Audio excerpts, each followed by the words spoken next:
नमस्कार। आप सुन रहे हैं द बॉलीवुड रेडियो और मैं हूं आपके साथ आकाश। दोस्तों, आज के इस पॉडकास्ट में किस्सा राजेश खन्ना का है, लेकिन सुनाने वाले हैं सलीम खान।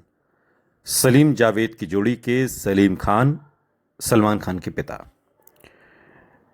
राजेश खन्ना और मेरे करियर ने साल 1970 की शुरुआत में तकरीबन एक ही साथ उड़ान भरी थी।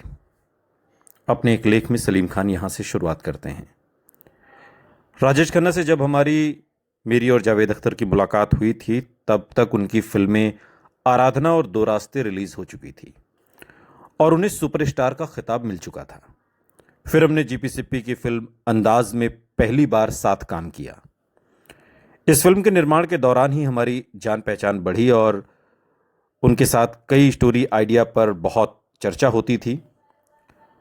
हम अच्छे दोस्त बन गए थे। बांद्रा में भी हम लोग पड़ोसी हुआ करते थे और तकरीबन रोज ही मिला करते थे। जिन दिनों उनका सितारा बुलंदी पर था, मैं अक्सर उनके बंगले आशीर्वाद की बैठकों में शामिल हुआ और मुझे उन्हें करीब से जानने का मौका भी मिला। कई साल तक उन्हें जानने समझने के बाद मैं उनके बारे में ये तो नहीं समझ पाया कि वो अच्छे हैं या बुरे। बस इतना समझा कि वो कुछ अजीब थे, सबसे अलग थे। ये वो वक्त था जब फिल्म इंडस्ट्री आज के दौर के मुकाबले छोटी जरूर थी, लेकिन यहां प्रतिद्वंदिता कम नहीं थी। दिलीप कुमार, राज कपूर, देवानंद, शम्मी कपूर, राजेंद्र कुमार जैसे एक्टर राज करते थे और इन सबकी मौजूदगी में किसी भी नए एक्टर के लिए अपनी पहचान बनाना बड़ी बात थी। राजेश खन्ना ने न सिर्फ अपनी पहचान बनाई, बल्कि बहुत कम वक्त में अपने स्टारडम को एक नई ऊंचाई तक पहुंचा दिया। 1969 से 1975 तक मैंने उनके सुपर स्टारडम को बहुत करीब से देखा, लेकिन मुझे यह कहने में कोई झिझक नहीं कि जिस ऊंचाई को उन्होंने छुआ, वहां उनके बाद आज तक हिंदी सिनेमा का कोई स्टार नहीं पहुंचा। उनकी कामयाबी एक मिसाल है हर दौर के कलाकार के लिए आज तक। और सलीम खान यही नहीं रुकते। सलीम खान कहते हैं कि आज मेरा बेटा सलमान खान एक बड़ा स्टार है। हमारे घर के बाहर उसे देखने के लिए हर रोज भीड़ लगती है। लोग मुझसे कहते हैं कि किसी स्टार के लिए ऐसा क्रेज पहले क्या आपने कभी देखा है? तो मैं उन लोगों से कहता हूं कि इसी सड़क से कुछ दूरी पर कार्टर रोड पर आशीर्वाद के सामने मैं ऐसे कई नजारे कई बार देख चुका हूं। राजेश खन्ना के बाद मैंने किसी भी दूसरे स्टार के लिए ऐसी दीवानगी नहीं देखी। राजेश खन्ना के फैंस में 6 साल से लेकर 60 साल तक की उम्र के लोग शामिल थे। खासतौर पर लड़कियां तो उनकी दीवानी थीं। उनके करियर की सबसे बड़ी हिट फिल्म हाथी मेरे साथी लिखने में भी मेरा योगदान था। और सलीम खान कहते हैं कि मुझे याद है कि इस फिल्म की शूटिंग के वक्त मैं उनके साथ मद्रास, आज जिसे चेन्नई कहते हैं, चेन्नई और तमिलनाडु की कई दूसरी लोकेशंस पर गया था। मैंने देखा कि उन इलाकों में भी राजेश खन्ना के नाम पर भारी भीड़ जमा हो जाती थी। यह हैरत की बात थी, क्योंकि वहां हिंदी फिल्में आमतौर पर ज्यादा नहीं चलती थीं। तमिल फिल्म इंडस्ट्री खुद काफी बड़ी थी और उसके अपने मशहूर स्टार थे और उनका अपना एक जलवा था। लेकिन राजेश खन्ना का करिश्मा ही था कि जो भाषा की सरहदों को भी पार कर गया था। यह करिश्मा उन्होंने उस दौर में कर दिखाया जब न तो टेलीविजन था, न 24 घंटे का एफएम रेडियो, न बड़ी बड़ी पीआर एजेंसीज। लेकिन 4-5 साल के बाद उनके करियर की ढलान भी शुरू हो गई। जिस तरह उनकी बेपनाह कामयाबी की कोई एक वजह नहीं थी, उसी तरह उनके करियर के ढलने की भी कोई एक वजह नहीं थी। उनकी पारिवारिक जिंदगी के तनाव, इंडस्ट्री के लोगों के साथ उनका बर्ताव और कुछ नया न करना, ऐसी कई वजहें थीं। लेकिन मुझे लगता है कि इसमें किस्मत का खेल भी था। फिर जब फिल्में पिटी तो उन्होंने अपने अंदर झांक कर नहीं देखा कि गलती कहां हुई। उन्होंने दूसरों को दोष देना शुरू कर दिया। उन्हें लगता था कि उनके खिलाफ कोई साजिश हुई है। उन जैसे सुपरस्टार के बारे में यह जानकर आपको हैरानी होगी कि एक इंसान के तौर पर वो बहुत इंट्रोवर्ट थे और खुद को सही ढंग से एक्सप्रेस तक नहीं कर पाते थे। वो बेहद शर्मीले थे। मैं उनकी मेहमान नवाजी का भी गवाह रहा हूं। बड़े दिल के आदमी थे राजेश खन्ना। खाना खिलाने के तो शौकीन थे। मैं जानता हूं कि उन्होंने अपने स्टाफ के लोगों को मकान तक दिए हैं।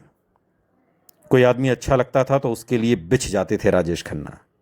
गाड़ियां तक गिफ्ट कर देते थे। उस जमाने में अपने दोस्त नरेंद्र बेदी को उन्होंने तोहफे में गाड़ी दी थी। फिर धीरे धीरे उनका दौर गुजर गया, लेकिन मुझे लगता है कि अपने जहन में वो इस बात को कभी स्वीकार नहीं कर पाए कि राजेश खन्ना का दौर भी जा सकता है।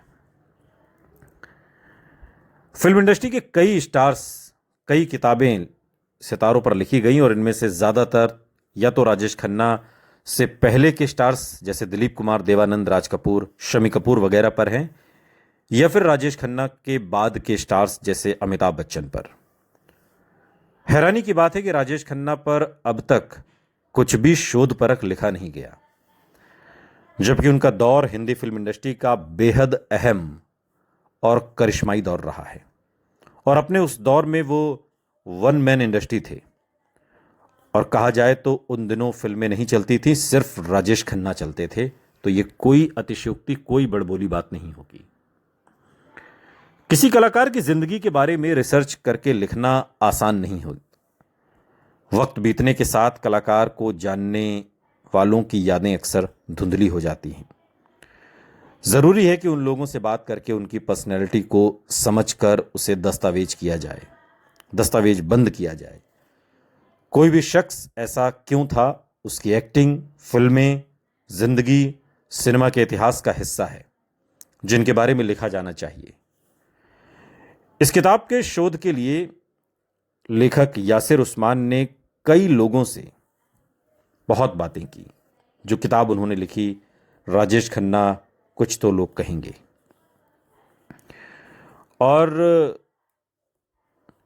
जो राजेश खन्ना को करीब से जानते थे या फिर उनके साथ काम कर चुके थे, इसके अलावा खुद राजेश खन्ना के पुराने इंटरव्यूज, उनके निर्माता निर्देशकों, को स्टार्स के अनुभव और कड़ी रिसर्च के जरिए उनकी जिंदगी और उस दौर को बड़ी खूबसूरती से रिक्रिएट किया गया है।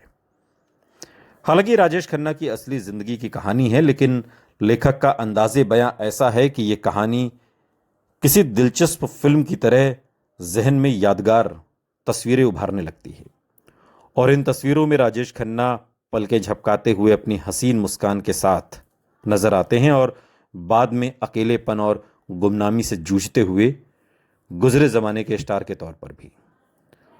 फिल्म स्टार्स या पब्लिक फिगर्स के बारे में बात करते वक्त हम अक्सर ये भूल जाते हैं कि वो भी आम इंसान ही हैं, जो गलतियां करते हैं, नाकाम भी होते हैं, जिन्हें असुरक्षा भी होती है और कामयाबी होने पर खुश होते हैं और कामयाबी होने का डर भी लगता है। यह कहानी राजेश खन्ना के बेमिसाल स्टारडम के साथ साथ एक एक्टर के तौर पर उनकी काबिलियत का जिक्र है, तो एक इंसान के तौर पर उनकी खूबियों और खामियों की भी बात है। कुल मिलाकर लेखक राजेश खन्ना की शख्सियत के कई डायमेंशंस बड़ी खूबी से सामने लाते हैं। अक्सर मशहूर शख्सियतों की असली जिंदगी पर लिखे गए लेख या किताबें या तो सिर्फ उनकी तारीफ करती हैं या सिर्फ आलोचना, और इन कोशिशों में अक्सर यूनी डायमेंशनल हो जाती हैं, लेकिन यहाँ कड़ी रिसर्च के हवाले से बड़े बैलेंस तरीके से ये सारी बातें उभारी जाती हैं। किसी दिलचस्प नॉवेल की तरह कहानी को आगे बढ़ाते हुए लेखक गंभीर बात कह जाते हैं। खासतौर पर अंत तक पहुंचते हुए उन्होंने जिस तरह राजेश खन्ना के व्यक्तित्व को समझाने की कोशिश की, वो लेखनी पर उनकी पकड़ को साफ दिखाता है।